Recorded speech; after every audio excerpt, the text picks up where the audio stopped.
করবে সবাই হাসরেরই ময়দানে, নবী ছাড়া শাফায়াত কেউ করবে না যে হাসরে।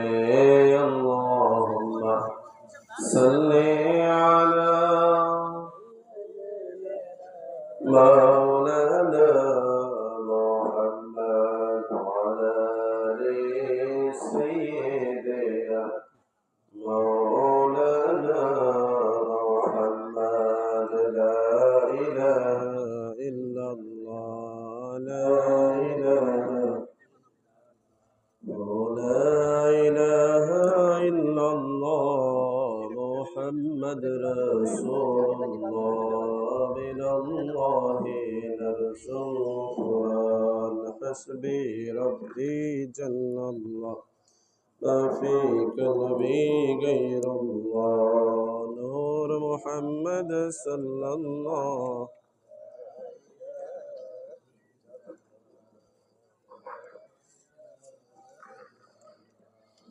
لا إله إلا الله محمد رسول الله. من الله صلى الله على محمد صلى الله عليه وسلم. صلى الله على محمد.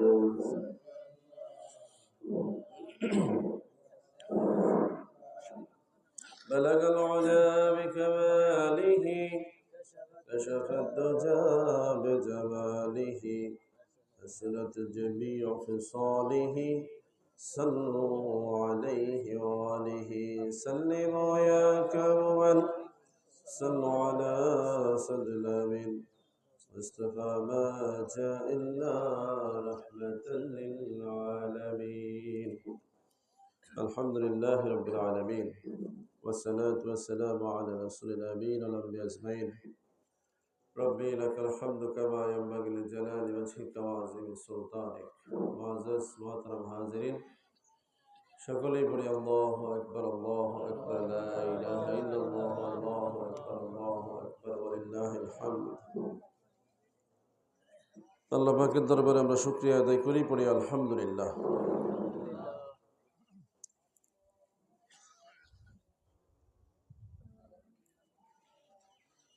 রব্বুল আলামিন আমাদেরকে সুযোগ দিয়েছেন পবিত্র ঈদুল আজহার নামাজে হাজির হওয়ার।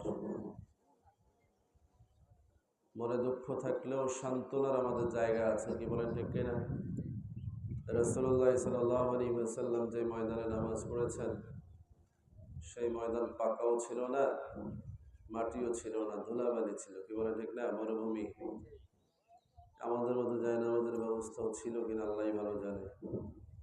মিম্বর মেহরাব ছিল না, খাজুর গাছের মধ্যে বসছেন, কি বলেন ঠিক না?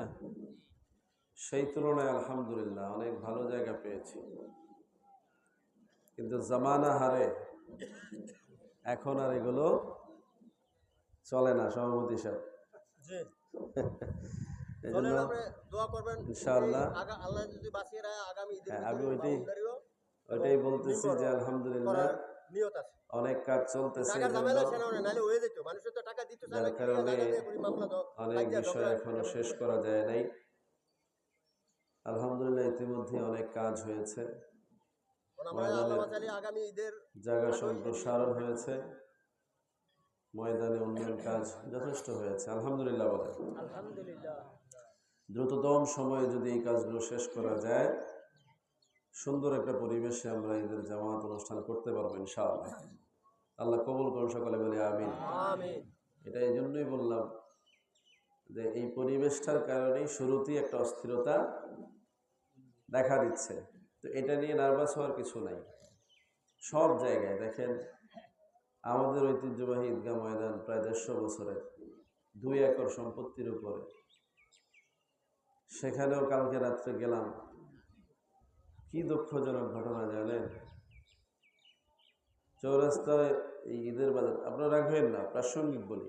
চৌরাস্তা গরুর বাজারটা করাই হয়েছে ঈদগার উন্নয়নের জন্য, তখন কোনো লিজ ছিল না, আমার বাবা সভাপতি ছিল, শুধু ময়দানের উন্নয়নের জন্য করা হয়েছে। কিন্তু আজকে সেটা ব্যবসায়িক ইজারাতে চলে যাওয়ার পরে ঈদগাহ ময়দানের যে রাস্তাটা সেটার মধ্যে গরু বাঁধে, আজকে মুসল্লিরা দুই পাশে গোবর, মাঝখান দিয়ে যাবে। কথা বুঝতেছেন? ঈদগার উন্নয়নের জন্য বাজার খোলা হয়েছে, আজকে সেটা ঈদগার জন্য অভিশাপ হয়ে দাঁড়িয়েছে। তার মানে আমরা নিয়ত ঠিকই থাকে, পরে এগুলোকে আমরা নষ্ট করে ফেলি। কি বলেন, ঠিক না? এই ময়দান প্রতিষ্ঠা করা হয়েছে রসুলের সুন্নতের উপরে অটল থেকে খোলা ময়দান ঈদের নামাজ পড়ার জন্য। নাইলে বাড়ি বাড়ি মসজিদ ছিল, মসজিদের সাথে ঈদগাহ করা যেত। কি বলেন, ঠিক না? তো এটা যে কত দামি সুন্নত, এবং এলাকার ভিতরে আলাদা ঈদগাহ ময়দান থাকাটা যে রসুলের সত্যিকারের সুন্নত, এটা এখন আহলে হাদিসরা জোরে বলে, কিন্তু এটা আমাদের ওলামায়ে কেরাম প্রতিষ্ঠিত করে গেছে বলে আলহামদুলিল্লাহ। আমরা বললে সমালোচনা বলবে। মসজিদে জরুরাতান ঈদের নামাজ কোনো সুযোগ নাই পড়ার, রাসূল পড়েছেন, একবারই পড়েছেন, বৃষ্টি হয়েছে এজন্য মাঠ থেকে মসজিদে চলে গেছেন। এটা হচ্ছে উম্মতের জন্য একটা কল্যাণ। কিন্তু আমরা এখন আদত বানিয়ে নিয়েছি, পাশে ঈদগাহ থাকলেও মসজিদে জামাত বানাচ্ছি। কি বলেন, আছে না নাই? তাহলে সুন্নতের প্রতি আমাদের দায়িত্ববোধ কমে যাচ্ছে। একইভাবে খোলা ময়দানে ঈদগাহ হওয়াতে ঈদগাহর প্রতি যত্ন নাই। কথা বুঝতেছেন? ঈদগাহর প্রতি কেয়ার নাই। মসজিদটা যত যত্ন করেন আপনি, প্রতিদিন একজন মুয়াজ্জিন দিয়ে, ইমাম দিয়ে রক্ষণাবেক্ষণ করছেন, মসজিদটাকে আপনি প্রতিদিন নামাজের জন্য ঠিক রাখছেন, ওইটা 5 ওয়াক্ত নামাজের জন্য খাস, এর জন্য 5 বেলা আপনার লাগবে।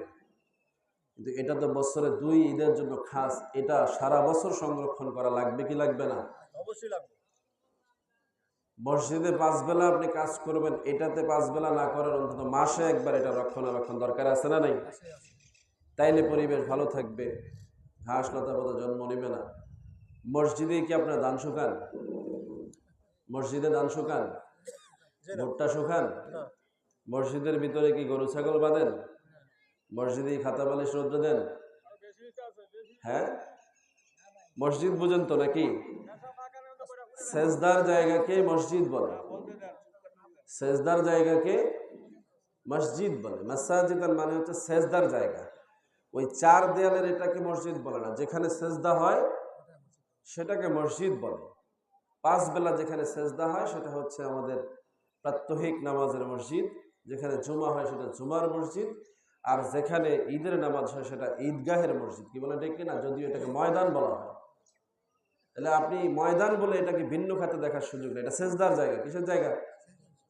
এই জায়গাতে আপনি যদি নাপাক করেন, অত্যাচার করেন, ব্যক্তিগত কাজে ব্যবহার করেন, মসজিদের যা হুকুম ময়দানেরও তাই হুকুম, কোনো ডিফারেন্স নেই। কথা বুঝতেছেন? যদি না হতো তাহলে মসজিদে তো ঈদের নামাজ জায়েজই হতো, হুকুম একই। কিন্তু ঈদগাহ ময়দানে ঈদের নামাজ পড়ার জন্য এটা রাসূলের পক্ষ থেকে সুন্নাহ, খোলা ময়দান লাগবে। নাইলে সব ঈদগাহ ময়দানে সাদ করা যেত। কেন করা যাবে না? কারণ ঈদগাহ ময়দানে সাদ করলে এই সুন্নতটা ঠিক থাকবে না। আছে দোতলা মসজিদ, দোতলা ঈদগাহ ময়দান আছে আমাদের ওই হাইমসর কাটাখালীতে। ঈদগাহ ময়দানে এখন আর জায়গা হয় না, এত বেশি মুসল্লি হয়, আশেপাশে মাদ্রাসা কবরস্থান থাকার কারণে আর জায়গা বাড়ানোরও সুযোগ নাই। ওনারা সাদ করে দোতলা করেছে, ওটা ঈদগাহর জন্য, মানে সাদ নামাজ পড়ার জন্য না। দোতলা ঈদগাহ ময়দান, সেখানে এখন ভরপুর মুসল্লি হয়, আলহামদুলিল্লাহ বলেন। সেটা ভিন্ন বিষয়। হেরেম শরীফে জামাত হয়, আশেপাশে মসজিদে হয়, সেটা ভিন্ন বিষয়। কিন্তু ঈদগাহ ময়দান এই যে বারবার বাড়ানো হচ্ছে, সম্প্রসারণ করা হচ্ছে, এটা দরকার আছে না নাই? আছে। এই কাজে আমরা যত বেশি সহযোগিতা করব। দেখেন, আরাফার ময়দান তৈরি করার ক্ষমতা কারো আছে, কিন্তু ঈদগাহ ময়দান তৈরি করার ক্ষমতা আল্লাহ আপনাকে দিয়েছে। অথচ বরকতের দিক থেকে আরাফার সাথে রাসূল তুলনা করেছেন যে আরাফার ময়দানে যেমন হাজিরা খোলা আকাশের নিচে দাঁড়িয়ে আকাশের দিকে হাত তুলে আল্লাহর কাছে দোয়া করে আল্লাহ মাফ করে দেয়, একইভাবে ঈদগাহ ময়দানে মুসল্লিরা যখন খোলা আকাশের নিচে দাঁড়িয়ে হাত তুলে আল্লাহর কাছে দোয়া করে আল্লাহ মাফ করে দেবেন। তাহলে আরাফার ময়দান আপনি কায়েম করতে পারবেন না, ওটা আল্লাহ রাব্বুল আলামিন কায়েম করেছেন। আদম নবীর আমল থেকেই আরাফার ময়দান ছিল, সমস্ত নবীরাই আরাফার ময়দানে এসেছেন। আর এই ঈদগাহ ময়দানগুলো উলামায়ে কেরাম, আউলিয়ায়ে কেরাম, এলাকার মুসল্লিরা করেছেন। এই এলাকার সমস্ত মানুষ এই ময়দানে এসেছেন। কি বলে, ঠিক না? আপনার পূর্বপুরুষ এসেছেন, আপনার দাদা এসেছেন, নানা এসেছেন, যারা এখানে এই বসবাস করেছেন প্রত্যেকেই এসেছে। তাইলে এটা সংরক্ষণ করা, এটাকে ঠিকমতো আঞ্জাম দেওয়া, এটা আমাদের দায়িত্ব। কি বলেন ঠিক না? আমরা যদি এটাই না বুঝি তাহলে ঈদের নামাজ বুঝবো কি? ঈদের নামাজের ব্যাপারে যথেষ্ট মাসলা মাসাইল আপনারা শুনে থাকেন, বলে থাকেন। খুব জরুরি মাসলা মাসাইল এখন আর শেখানোর মতো সুযোগ আমাদের থাকে না। ঈদগাহ ময়দানে নামাজ পড়তে আসবো, নামাজটা কীভাবে সুন্দর হবে এই চিন্তাই আমাদেরকে করতে হবে। কি বলেন ঠিক না? যেহেতু আমরা জানি পবিত্র ঈদুল আজহার নামাজ, ঈদুল ফিতরের নামাজ পদ্ধতি একই, শুধু নিয়তে বেশ কম। কি বলেন ঠিক না?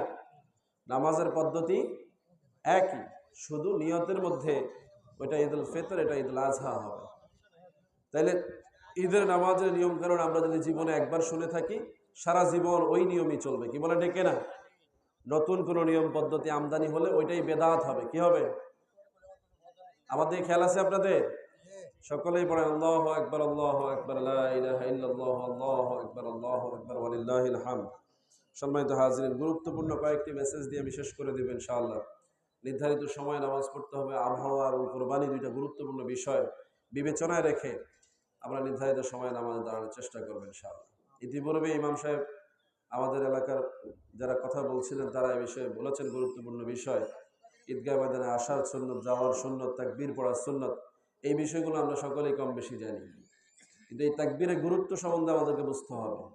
আল্লাহু আকবার, আল্লাহু আকবার, লা ইলাহা ইল্লাল্লাহ, আল্লাহু আকবার, আল্লাহু আকবার, ওয়ালিল্লাহিল হামদ, এই শব্দটা, এই বাক্যটা কোত্থেকে এসেছে এটার একটা ইতিহাস আছে। আলহামদুলিল্লাহ বলেন। হযরত ইব্রাহিম আলাইহিস সালাতু ওয়াস সালাম, ঘটনা কোরআনে বর্ণিত আছে, ইব্রাহিম আলাইহিস সালামের সন্তানকে তিনি কোরবানি দিতে যাচ্ছেন। কোরবানি দেওয়ার আগেরও ইতিহাস আছে না নাই? আল্লাহ স্বপ্ন দেখাচ্ছেন প্রিয় বস্তু কোরবানি দেওয়ার জন্য, 100 উট কোরবানি দিয়েছেন, আবার স্বপ্ন দেখেছেন আরো 100 উট কোরবানি দিয়েছেন, আবার স্বপ্ন দেখেছেন আরো 100 উট কোরবানি দিয়েছেন। 300 উট কোরবানি দেওয়ার পরেও কোরবানি কবুল হয় নাই। এরপরও আল্লাহ বলছেন প্রিয় বস্তু কোরবানি করা। তখন তিনি তার নিজের সন্তান ইসমাইলকে কোরবানি দেওয়ার জন্য যখন প্রস্তুতি নিয়েছেন, ময়দানে নিয়ে শুইয়ে দিয়ে যখন ছুরি চালিয়ে দিয়েছেন, আল্লাহ কবুল করেছেন। বলি সুবহানাল্লাহ। এত আস্তে সুবহানাল্লাহ। সন্তান বাঁচানোর খেয়াল থাকলে জোরে সুবহানাল্লাহ বলেন। আপনি বুঝতে পারেন নাই কি বলেছি আমি? ইব্রাহিম নবী তার সন্তানকে কোরবানি দিয়েছেন। যদি সুন্নতে ইব্রাহিমে ওইটাই থাকতো তাহলে আপনার সন্তান কোরবানি দেওয়া লাগতো। আল্লাহ ইহসান করেছেন যে ইসমাইলের পরিবর্তে জান্নাতি দুম্বা দিয়ে আপনার আমার সন্তানদের জীবনের নিরাপত্তা দিয়েছেন। বলি সুবহানাল্লাহ। সেই সন্তান আজকে ঈদগায় না এনে আপনি বাসায় রেখে এসেছেন। সেই সন্তান যদি ঈদগায় না এসে অন্য কোথাও থাকে, জিম্মেদার আপনি। কি বলেন ঠিক না? এই সন্তান আল্লাহর রাস্তায় এনে আপনাকে ময়দানে হাজির করার কথা, নাইলে এটা কোনো না কোনো ভাবে অন্যভাবে কোরবানি হয়ে যেতে পারে। কি বলেন ঠিক না? আজকে অপমৃত্যু, সন্তানের মৃত্যু বাবার সামনে, এগুলোর বিভিন্ন কারণ আছে, খুঁজবেন। একটা দুইটা বলতে গেলে আপনারা বলবেন হুজুর কোথায় নিয়ে লাগিয়ে দিচ্ছেন। কেন লাগাবো না? আপনার জন্য চূড়ান্তভাবে জাহান্নাম অবধারিত। কি বলেন ঠিক না? সন্তানের অভিযোগে বাবা জান্নাতি হলেও জাহান্নামে যেতে বাধ্য, বাঁচার কোনো উপায় নাই। আপনি ঈদগাহ ময়দানে এসে আল্লাহর কাছে ক্ষমা নিয়ে বাড়ি ফিরে গেলেন, সন্তান জাহান্নামী হবে। কিয়ামতের ময়দানে সন্তান বলবে আমার বাবাই তো আমার ঈদগাহ ময়দানে নিয়ে যায় নাই, তাহলে তো আমিও ক্ষমাটা পেয়ে যেতাম। আজকে যেহেতু আপনি আমাকে জাহান্নাম দিবেন, কোনো অসুবিধা নেই। ওই সকল বাবা, ওই সকল অভিভাবক ইমামদেরকে ডাকেন, নাজআলহুমা তাহতা আকদামিনা লিয়াকুনা মিনাল আসফালিন। আজকে তাদের ঘাড়ে পাড়া দিয়ে আমরা জাহান্নামে চলে যাব। বুঝতে পেরেছেন? আপনি জান্নাতি মানুষ, আপনাকে জাহান্নামের দরজার মধ্যে ফেলা হয়, জাহান্নামী আপনার ঘাড়ে পাড়া দিয়ে জাহান্নামে চলে যাবে। আল্লাহ বলবেন যার কারণে একজন লোক জাহান্নামে গেল তাকেও জাহান্নামে দিয়ে দাও। নাউজুবিল্লাহ বলবেন না? আপনি জান্নাতি মানুষ ছিলেন, কিন্তু বদলে গেল কি? সন্তানের কারণে আপনি জাহান্নামে চলে গেলেন। তাহলে এই বিষয়গুলো ছেড়ে দেওয়ার কোনো উপায় নাই। 300 উট কোরবানি, সাথে একটা সন্তান কোরবানি, আজকে আপনার গরু কোরবানির সমান। কি বলেন ঠিক না?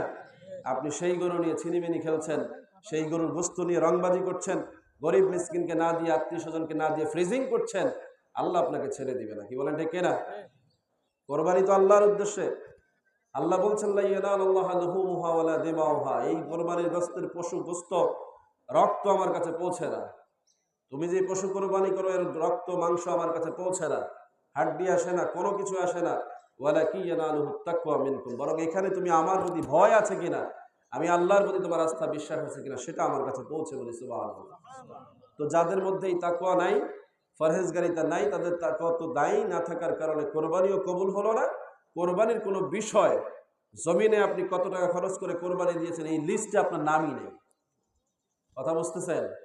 জুমার মসজিদে মুসল্লি যখন ঢুকে ফেরেশতারা নাম লিখতে থাকে, ইমাম যখন খুতবা শুরু করে নাম লেখা বন্ধ হয়ে যায়, নাম লেখা বন্ধ হয়ে যায়। ওই খুতবা শুরু হয়ে যাওয়ার পরে যারা মসজিদে ঢুকে ওরা ওই জুমার মসজিদের মুসল্লি না। আপনি যত সেন হন অসুবিধা নেই, কিয়ামতের ময়দানে ওই দিনে জুমায় আপনার নাম নাই। ফেরেশতারা দপ্তর খুলে বলবে, আল্লাহ এই লোক তো মসজিদে আসে নাই। আপনি বলবেন, কেন? আমি তো খুতবা চলাকালীন ঢুকেছি, আমি তো নামাজ পড়েছি। আল্লাহ বলবো, ওইটা দপ্তরে উঠে নেই, কারণ দপ্তর ক্লোজ করে ফেরেশতারা বসে গেছে। সুবহানাল্লাহ বলবেন না? আমরা তো ইমাম সাহেব তাকবীর দিলেও গিয়া জুমার মসজিদে দাঁড়াই, কি বলেন ঠিক না?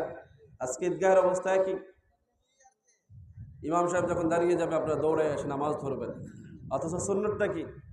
বলা হয়েছে তাকবীর বলতে বলতে ঈদগাহ ময়দানে আসে, তো আপনি তাকবীর পড়তে পড়তে আসছেন না তো। আপনাকে বলা হচ্ছে ধীরে সুস্থ ঈদগাহ ময়দানে যাও, সেখানে বসে আল্লাহর কাছে কান্নাকাটি করো, তাসবিহ তাহলিল আদায় করো, 2 রাকাত নামাজ পড়ো, চোখের পানি ফেলে আল্লাহর কাছে দোয়া করো। তো আপনি দৌড়ায় আসলেন ক্লান্ত শরীর নিয়ে, নামাজে মন নাই, তাড়াহুড়ার মধ্যে নামাজও হয়ে গেল, আপনি তো অস্থির হয়ে আছেন, আবার যাওয়ার জন্য পেরেশান। এখানে আসা যাবে আপনার কি লাভ হবে, কি বলেন ঠিক কিনা? তাকওয়া জিনিসটা এত হালকাভাবে নেওয়ার সুযোগ নাই। তাকওয়ার অ্যারেঞ্জমেন্ট অনেক লম্বা। আপনি দেখেন, নামাজ ফরজ হয় 7 বছর বয়সে, কেন জন্মের পর ফরজ হলো না কেন? কারণ তাকওয়া জিনিসটা আসতে তার 7 বছর লাগবে। সে বোঝে না, বুঝ আসতে আসতে আস্তে আস্তে 7 বছর বয়সে যখন তার বুঝ আসে, তখন সে নামাজ পড়লো, ওই নামাজটা তার জন্য নামাজই প্রকৃত নামাজ হবে বলে সুবহানাল্লাহ। এরপরও ছেড়ে দিয়েছে। 10 বছর পর্যন্ত মা বাবার উপরে দায়িত্ব, সন্তানের মধ্যে যদি ভুল করে অসুবিধা নেই। আরো ছেড়ে দিয়েছে 4 বছর, 14 বছর পর্যন্ত মারপিট চলবে, তারপরে যেন সে নামাজটা ঠিক মতো আদায় করতে পারে। 14 বছর হয়ে গেলে এবার আপনাকে ছেড়ে দেওয়া হয়েছে, এবার মা বাবার শাসন উঠে গেছে, এবার আপনার নিজ দায়িত্বে আপনি। 14 বছরের একদিনের নামাজও যদি আপনি ছেড়ে দিয়ে থাকেন, আপনাকে জাহান্নামে যেতে হবে। কথা বুঝতেছেন? যুবকেরা তো অবলীলায় ঘুরে বেড়াচ্ছে, 25, 26, 30 বছর হয়ে গেছে, এখনো নামাজের খবর নাই। 14 বছর একদিন হয়ে গেলে নামাজের জবাব দেওয়া লাগবে, বিনিময়ে জাহান্নামে যেতে হবে। রাসূল বলছেন, মান তারাকা সালাতান মুতাআম্মাদান ফাকাদ কাফারা, যে ব্যক্তি ইচ্ছাকৃত নামাজ তরক করলো সে কুফরি করলো। কুফরি যে করে তাকে কাফের রাসূল বলেন নাই, কিন্তু আমরা জানি সে কাফেরই হয়, কি বলেন ঠিক কিনা? কুফরি যে করে সে আর মুমিন থাকে না, সে আর ইমানদার থাকে না, কাফের হয়ে যায়। তো কাফের যদি ইমান গ্রহণ না করে, পুনরায় তওবা না করে, নামাজে না আসে, তাহলে এই অবস্থা যদি মৃত্যু হয়ে যায়, সে তো নিশ্চিত জাহান্নামী, কি বলেন ঠিক কিনা? সম্মানিত হাজিরিন, আজকের দিনে আমাদের তাকওয়াটা কি? পশু ক্রয় করেছি অথবা করি নাই, কোরবানি দিতে পারছি অথবা পারি না, সামর্থ্য আছে অথবা নাই, সবার জন্য সুযোগ আছে না নাই? আসেনি? বলেন, জোরে বলেন, সবার জন্য সুযোগ আছে না নাই? সবাই কোরবানির সওয়াব পাবে কিভাবে? কোরবানি না করেও কোরবানির সওয়াব পাবে, পশু জবাই না করেও সে পশু কোরবানির সওয়াব পাবে কিভাবে? এই যে ঈদগাহে এসে একত্রে নামাজে বসে গেছেন, সবাইকে আল্লাহ মাফ করে দেবেন। কোরবানি যে করবে তাকেও মাফ করবেন, যার কোরবানির পশু কেনা হয় নাই তাকেও আল্লাহ মাফ করে দিবেন। এখানে তো ডিফারেন্স করেন নাই। তাহলে ময়দানে আসার দ্বারা তো আপনি সকল কোরবানি দাতার সমান মর্যাদা নিয়ে গেলেন বলে সুবহানাল্লাহ। আরো আছে,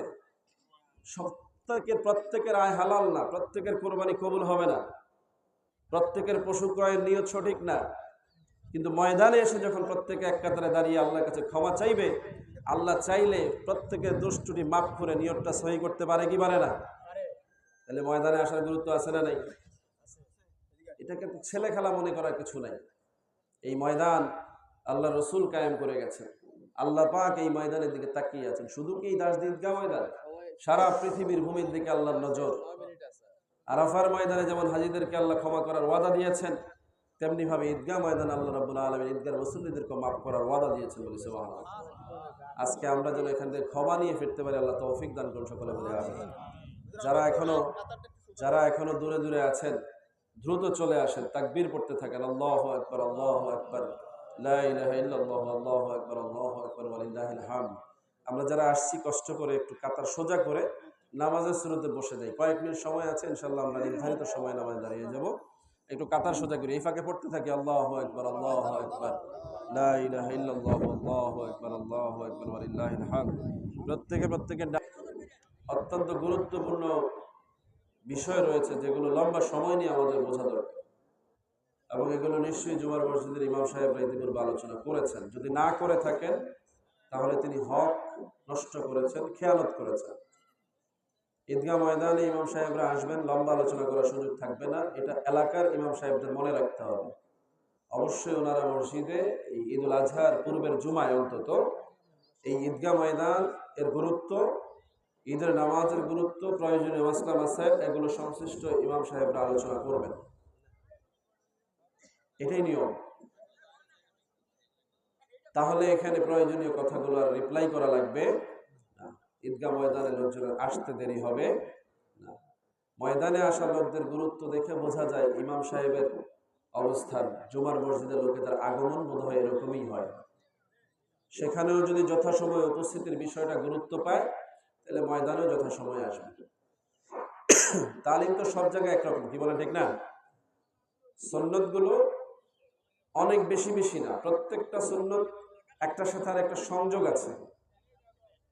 আপনি যে সাধারণ পশু কোরবানি করেন তার সাথে কোরবানির মিল আছে না নাই? সাধারণ পশুকে আল্লাহর নাম ছাড়া কোরবানি করলে হবে? কোরবানির পশু আল্লাহর নাম ছাড়া কোরবানি করলে হবে না। অন্যান্য পশু যেভাবে কোরবানি করে সেই একই নিয়মে কোরবানি করতে হবে। শুধু নিয়তের মধ্যে পার্থক্য হচ্ছে এই যে অন্যান্য কোরবানি আপনি কোনো অকেশনাল করছেন না, পশু কোরবানি করছেন হালাল পশু খাওয়ার নিয়তে, কিন্তু এই কোরবানিটা আপনি খাওয়ার নিয়তে করছেন না, কি বলেন ঠিক কিনা? বিক্রি করার নিয়তে করছেন না, এটা শুধুমাত্র আল্লাহ এবং আল্লাহ রসুলের সন্তুষ্টির উদ্দেশ্যে করছেন। তাহলে পদ্ধতি সব ঠিক, কিন্তু নিয়তের মধ্যে বিরাট পার্থক্য।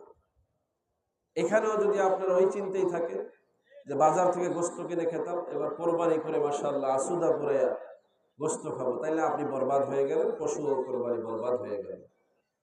আপনি কসাইরা কিভাবে জবাই করেছে খোঁজখবর নেন নাই, জবাই একভাবে করে দিয়েছে, আপনি গোস্ত কিনে খেয়েছেন, যাচাই করেন নাই এটা হালাল হয়েছে কি হয় নাই। এখন কোরবানিও যদি সেই রকম ভাবে আপনি যেনতেন ভাবে একজনকে দিয়ে কোরবানি করে ফেলেন বা নিজেও করে ফেলেন, অন্তত শুদ্ধভাবে করা লাগবে কি লাগবে না? অবশ্যই আল্লাহর নাম নিয়ে বিসমিল্লাহ আল্লাহু আকবার বলতে হবে। এবং এখানে আরো বাড়তি কিছু কথা আছে, ইন্না সালাতি ওয়া নুসুকি ওয়া মাহইয়ায়া ওয়া মামাতি লিল্লাহি রাব্বিল আলামিন, এই কথাগুলো বলতে হবে। পাশাপাশি আল্লাহ আমার এবং আমার পরিবারের পক্ষ থেকে কোরবানিকে কবুল করেন বলতে হবে, নিজের এবং নিজের পরিবারের পক্ষ থেকে। এখানে আমাদের অনেক ভাইয়েরা জানে না, ভাবে যে আমার নামে কোরবানি দিয়েছে, এই কোরবানি আমার। পরিবারের প্রধানের উপরে কোরবানি ওয়াজিব হয়েছে, তিনি কোরবানি দিচ্ছেন, তার নামেই কোরবানি লেখা হচ্ছে। তার নামে কোরবানি না তার পক্ষ থেকে কোরবানি? আপনার নামে যে লেখা হচ্ছে এটা কি আপনার নামে কোরবানি না আপনার পক্ষ থেকে কোরবানি হচ্ছে? আপনার পক্ষ থেকে কোরবানি হচ্ছে। কার নামে? আল্লাহর নামে কোরবানি হচ্ছে।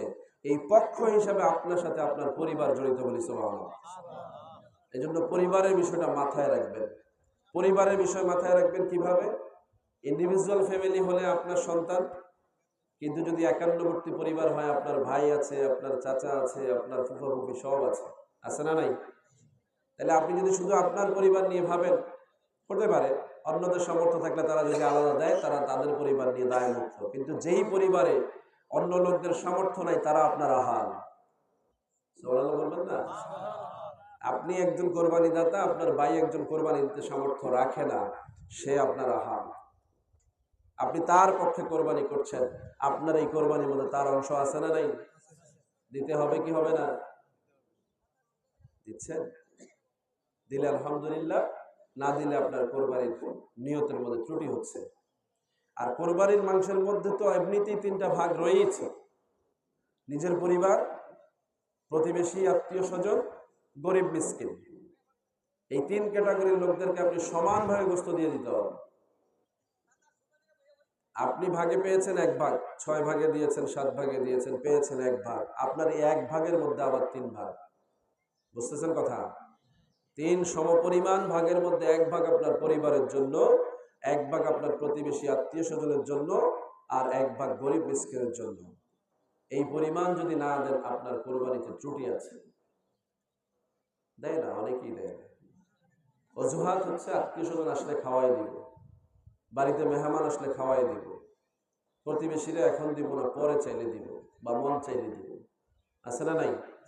গরিব মিসকিনেরটা দিচ্ছে, তাও ওই যে 7 ভাগে 6 ভাগে যা দিয়েছে আংশিক সেটাই, নিজের অংশ থেকে আর দেয় না, দিয়েছি গাড়ার আর। এই কথা ঠিক কিনা? আপনার মতো জাহেল মূর্খ কোরবানিদাতা আর হতে পারে না। ওটা যেটা দিয়েছেন ওটা ইসমাইলি অংশ দিয়েছেন আল্লাহর রাস্তায়, ওটা অতিরিক্ত দিয়েছেন। কিন্তু আপনার অংশ যেটা আপনি বুঝে নিয়েছেন, এখান থেকে 3 ভাগের 1 অংশ গরিব মিসকিনের পাওনা, এটা বুঝে নেবেন। তাইলে কি করতে পারেন আপনি?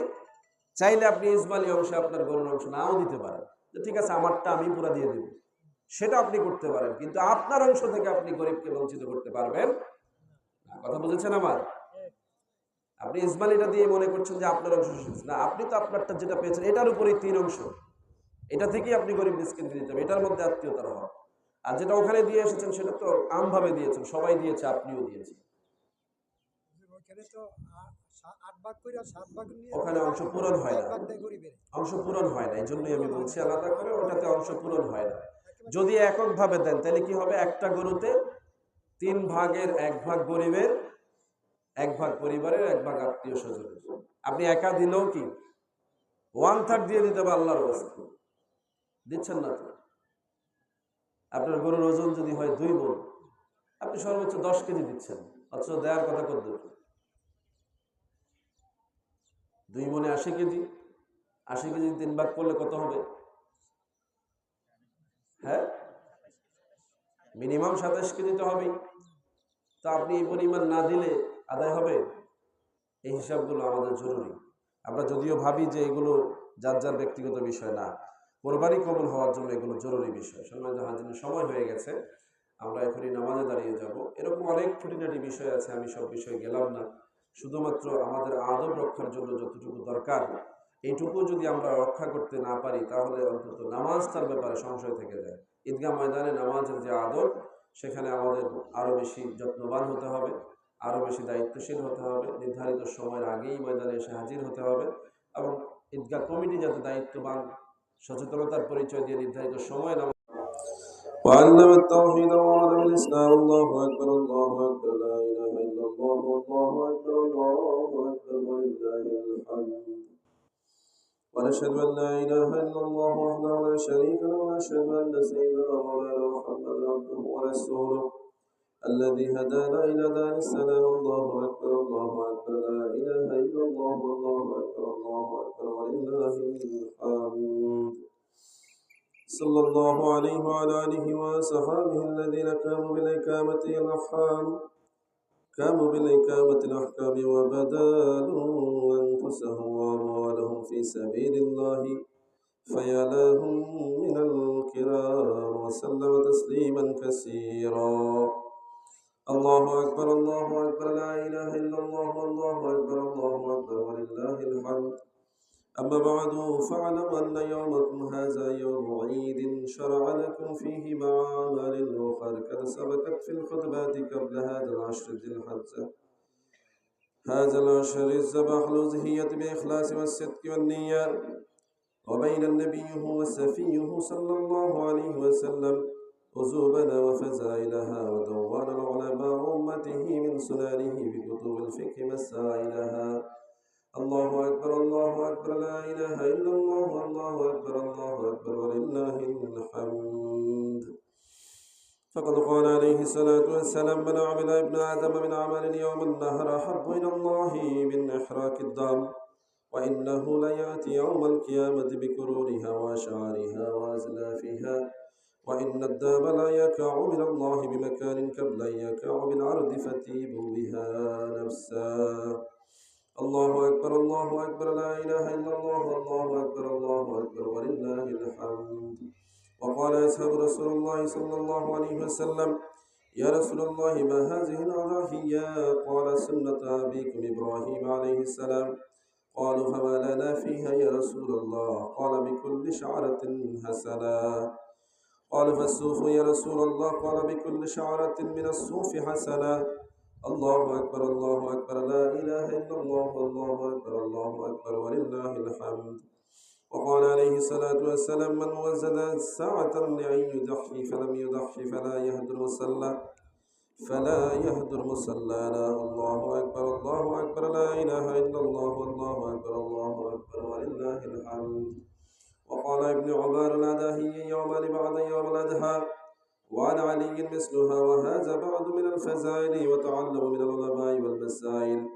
أعوذ بالله من الشيطان الرجيم.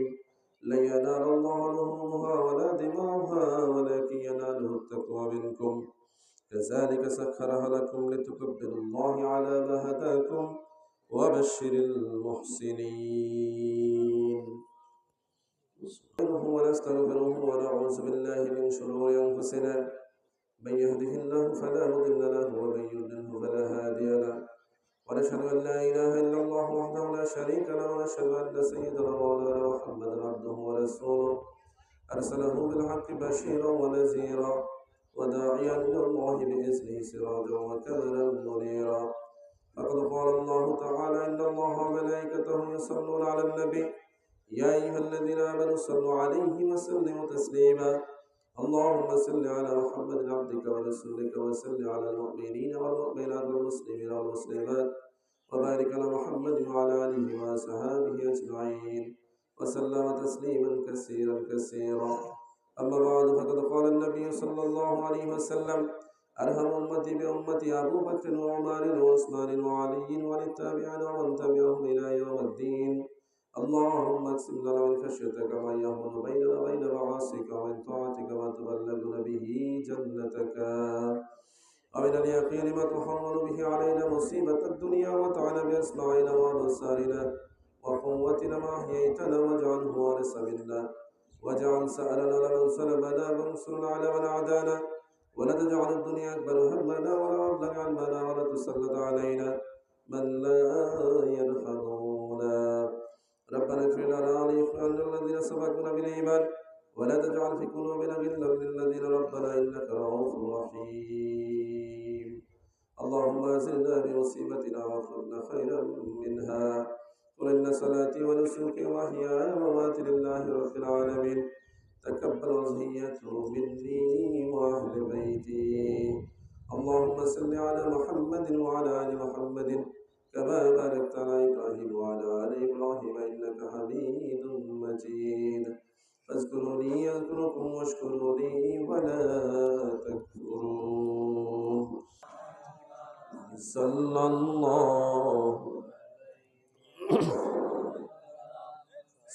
الله على محمد صلى الله فاك الرسول فادلونا هادي الأمم لإجابته. صلى الله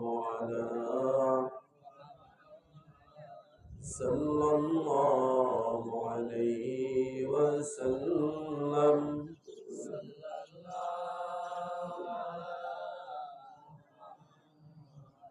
صلى الله عليه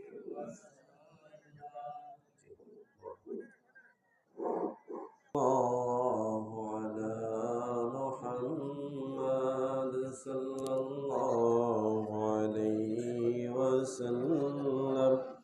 صلى الله على محمد صلى الله. يا نبي سلام عليك يا رسول سلام عليك يا حبيب سلام عليك.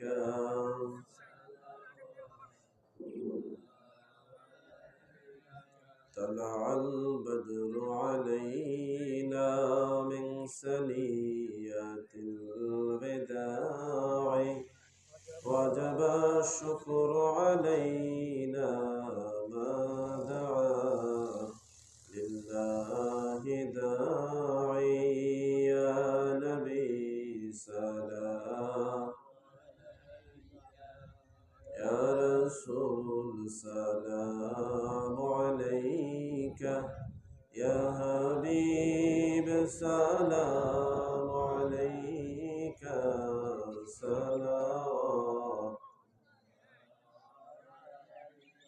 بلغ العلا بكماله كشف الدجى بجماله أسلت جميع خصاله صلوا عليه وآله سلموا يا كرما صلوا على سيد الأمين مصطفى ما جاء إلا رحمة للعالمين الصلاة والسلام عليك يا رسول الله الصلاة والسلام عليك يا حبيب الله الصلاة والسلام عليك يا شافع المذنبين الصلاة والسلام عليك يا رحمة للعالمين সকলে কবর জিয়ারতের দোয়া পড়েন একবার সূরা ফাতিহা তিনবার সূরা ইখলাস পড়েন আসসালামু আলাইকুম ইয়া আহলাল মুসলিমিন ওয়াল মুসলিমাত ইয়া মুমিনিন ওয়াল মুমিনাত আসসালামু আলাইকুম ওয়া রাহমাতুল্লাহি মা শা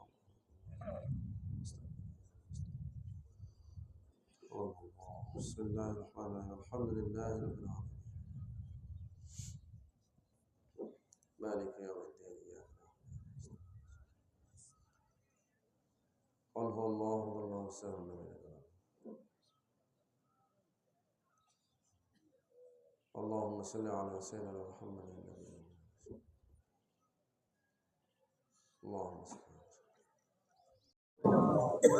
اللهم امين يا رب العالمين ربنا ظلمنا انفسنا وان لم تغفر لنا وترحمنا لنكونن من الخاسرين ربنا اتنا في الدنيا حسنة وفي الآخرة حسنة وقنا عذاب النار ربنا اغفر لنا ذنوبنا وكفر عنا سيئاتنا وتوفنا مع الأبرار ربنا اغفر لي ولوالدي وللمؤمنين يوم يقوم الحساب رب اجعلني مقيم الصلاة من ذريتنا ربنا وتقبل دعاء رب ارحمهما كما ربياني صغيرا وقل رب ارحمهما كما ربياني صغيرا ربنا لا تزغ قلوبنا بعد إذ هديتنا وهب لنا من لدنك رحمة إنك أنت الوهاب ربنا إنك جامع الناس ليوم لا ريب فيه إن الله لا يخلف الميعاد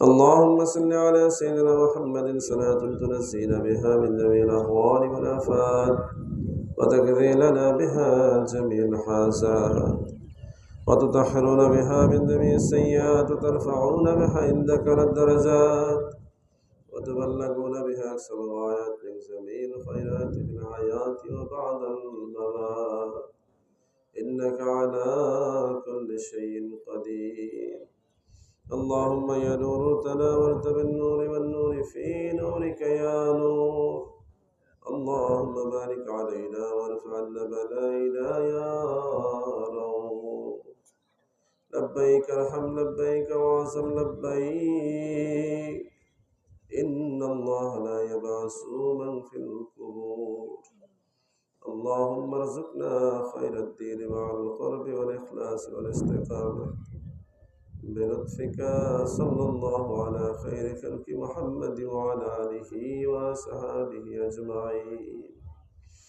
ربنا ظلمنا أنفسنا وإن لم تغفر لنا وترحمنا لنكونن من الخاسرين رب العالمين ফরওয়ারদিগার আলম আল্লাহ শহীদের বলে ফরিয়াদ করেছে যা কিছু আরজি দিয়েছি দয়া করে কবুল আর মঞ্জুর করে না আল্লাহ পবিত্র ঈদুল আজহার নামাজ আদায় করেছি তাসবিহ তাহলিল দরুদ সালাম পেশ করেছি আল্লাহ আপনার নামে কোরবানি দেওয়ার জন্য হালাল ভাবে পশু ক্রয় করেছি আল্লাহ দান সদকা নেক নিয়তে যা কিছু করেছি মাওলা সমস্ত নেকামলগুলো কবুল আর মঞ্জুর করে দেন আল্লাহ যাদের সামর্থ্য ছিল পশু ক্রয় করেছে যাদের সামর্থ্য ছিল না তারা নেক নিয়তে ময়দানে এসেছে আল্লাহ ঈদুল আজহা নামাজ আদায় করে কাঙ্গালের মতো ভিক্ষুকের মতো হাত বাড়িয়ে আপনার শাহী দরবারে বসে গেছে আল্লাহ আরাফার ময়দানে হাজিরা হজ করে যেমনি ভাবে হাত বাড়াই দিয়েছিল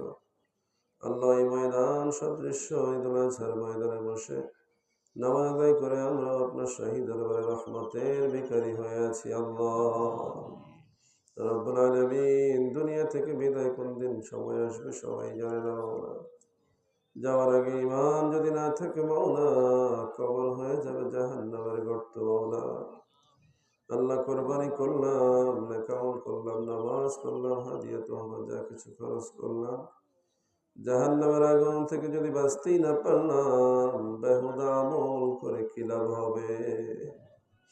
আল্লাহ এই আমলগুলোকে কবুল করে আমাদের নাজাতের ফয়সালা করে দেয়। আল্লাহ আমাদের কোরবানি কবুল করে নেন। আল্লাহ আমাদের ঈদুল আজহার নামাজ কবুল করে নেন। আমাদের প্রত্যেকটা সেজদাকে আপনি কবুল আর মঞ্জুর করে নেন। আল্লাহ আমাদের প্রত্যেকটা ভালো কথা, নসিহতের কথাবার্তায় আল্লাহ আল্লাহ প্রত্যেকটা সুন্দর আচরণ, প্রত্যেকটা দান সৎকাকে কবুল করে নেন।